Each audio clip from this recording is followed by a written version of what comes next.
Salut à tous, nouvelle vidéo un peu courte qui va concerner l'ouverture future d'un Pokémon Center en Allemagne. Donc je sais pas si vous avez vu la nouvelle sur internet, il y a des internautes qui ont trouvé une version bêta du site internet Pokémon Center en Allemagne. Donc si ça se confirme, ça va être évidemment une avancée majeure pour le développement de la marque Pokémon en Europe, puisque jusqu'à aujourd'hui, le seul Pokémon Center en Europe, il est au Royaume-Uni, à Londres. Donc l'Europe, au sens large, a perdu l'accès à ce centre Pokémon lors du Brexit, ce qui fait que finalement en Europe, on n'a aucun centre Pokémon. Alors on peut toujours commander sur celui de Londres, mais il faut une adresse locale au Royaume-Uni. Puis ensuite, il faut trouver une personne ou une entreprise qui accepte de vous l'envoyer en Europe, et forcément, vous allez devoir passer la douane et avoir des frais supplémentaires. Donc avoir un centre Pokémon en Europe, donc dans l'espace Schengen, ce serait vraiment une très très grande nouvelle pour le marché Pokémon européen. Alors pourquoi ce serait une bonne nouvelle pour le marché européen ? Évidemment, un centre Pokémon en Europe, ce serait un catalyseur pour le marché européen, pour plusieurs raisons. Donc la première, ce serait la hausse de la demande locale, puisque l'Allemagne, ça représente le plus grand marché économique d'Europe, c'est également un centre logistique majeur.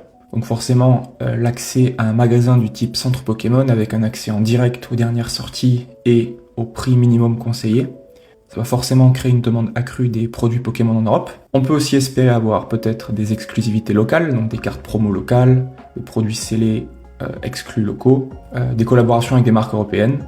Et de manière générale, je pense que ça va créer une augmentation du nombre de collectionneurs, donc en Allemagne et en Europe, au sens plus large. On peut aussi penser que la création d'un centre Pokémon en Allemagne, ça ne veut pas forcément dire uniquement des produits allemands dispo là-bas, mais peut-être des produits dans d'autres langues. Donc de l'anglais, du français, de l'espagnol, etc., etc. Tout ça, je pense que ça va forcément créer une pression haussière sur les produits, donc c'est forcément une bonne nouvelle pour le marché européen. Ensuite, si on parle de l'impact sur le marché secondaire, il y a des cartes exclusives Pokémon Center, avec le stamp Pokémon Center, qui existent.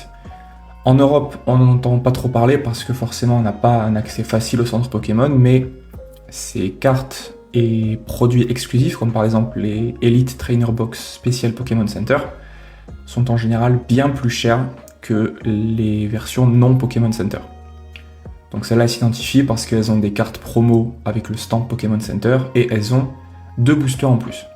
Donc si en Europe on peut enfin avoir accès à ce type de produit, ce serait une excellente nouvelle et ça constituerait un nouvel axe d'investissement pour les personnes qui sont intéressées dans ce genre de produit. Donc les conséquences macroéconomiques d'un centre Pokémon en Europe, ça va forcément renforcer la logistique à l'échelle de l'Europe pour The Pokémon Company, qui est l'entreprise qui produit les cartes Pokémon avant de les distribuer à Asmodée en Europe. Donc ça devrait mécaniquement augmenter la quantité de produits dispo, ce qui fait que ça va forcément faire baisser le coût d'entrée des produits en Europe et donc potentiellement créer plus d'opportunités. Moi je pense que pour les investisseurs comme pour les collectionneurs, c'est une excellente nouvelle qu'il y ait un Pokémon Center qui s'ouvre en Allemagne, va rendre le marché plus liquide, plus visible, plus crédible, et ça va forcément attirer plus de collectionneurs et plus d'investisseurs. Voilà, n'hésitez pas à me donner votre avis sur cette news dans les commentaires. Merci d'avoir regardé, à la prochaine.